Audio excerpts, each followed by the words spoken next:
Hi friends, કેમ છો? બધા મજામાં હશો. આજે હું વાત કરવા જઈ રહ્યો છું જે લોકોનું બજેટ ખોરવાઈ રહ્યું છે તેનું. આપણે તો ખેડૂતના દીકરા છીએ, આપણને કોઈ જાતનો પ્રોબ્લેમ નથી. પછી 80 રૂપિયા થાય કે 90 રૂપિયા થાય, આપણે તો આપણા બજેટમાં હાલવાનો છે.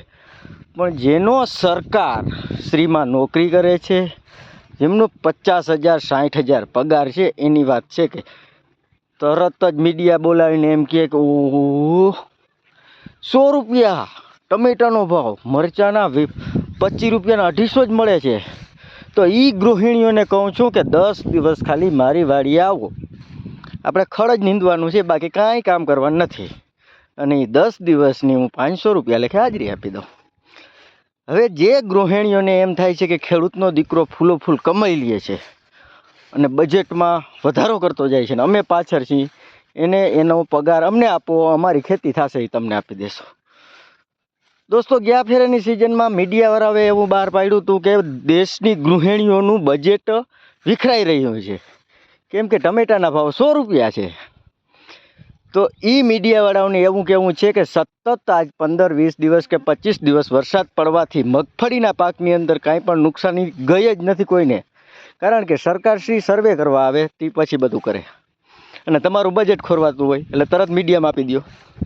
હવે આ જુઓ, એક ખેડૂતની વેદના જોજો દોસ્તો. ખેડૂતની એવી વેદના છે કે એમાં એનાથી પગ પૂગે એમ નથી. હજી ગારો પાણી પડી અને ગારો છે. તો દોસ્તો, વસ્તુ એવી છે કે આ જુઓ, આમાં નકરું ખડ જ છે. કોઈ સંજોગે નીંદાઈ શકાય એવી શક્યતા જ નથી, કારણ કે વરસાદ ચાલુ છે. આજે હું તમને મારી આખી વાડીનો ફોટો બતાવીશ. જેના માટે વિડીયો બનાવું છું એ બીજા કોઈ નથી, જેનું ગૃહિણીઓનું બજેટ વિખરાય છે એના માટે છે.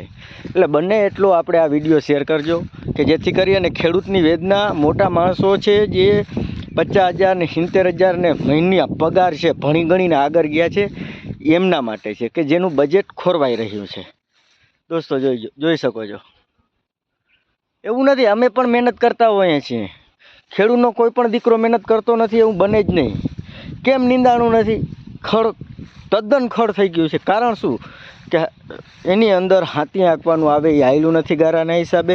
જેટલું હાથેથી નિંદાણું એટલું નિંદાણું છે, બાકી કાંઈ નથી. દોસ્તો, આ બજેટ ના વિખરાય.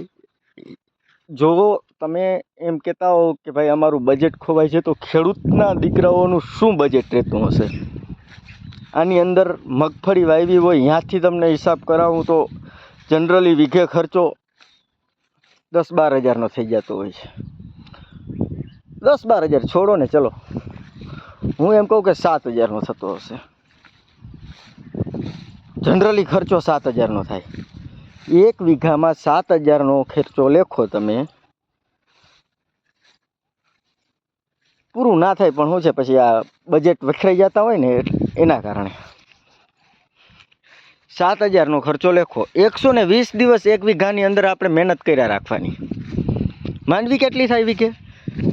તો કે સારામાં સારો ખેડૂત એકદમ તનતોડ મહેનત કરી હોય ને એની વીઘે 30 મણ માંડવી થાય. તો વીઘામાં માંડવી મગફળીનો ભાવ શું આવ્યો? તો કે 1,000 રૂપિયા. સારી માંડવી હોય તો 1,100 રૂપિયા. તો 11 તેરીને 33,000ની મગફળી થઈ દોસ્તો. 33,000ની મગફળી થઈ, એના અરે કાંઈ વાંધો નથી, નામી કહેવાય. હાલો, સિઝન સારી આવી, વીઘે 33,000ની મગફળી થઈ ગઈ. હવે 33,000માંથી 7,000 પ્લસ ખર્ચાના બાદ કરશો એટલે તમને ખબર પડશે કે શું હકીકત છે. 33,000માંથી 7,000 રૂપિયા ગયા, કેટલા વધ્યા? હિસાબ મારજો તમે. 33,000માંથી 7,000 રૂપિયા જાય તો કેટલા વધે એ તમે હિસાબ માર લેજો. બટ મારા અંદાજિત મુજબ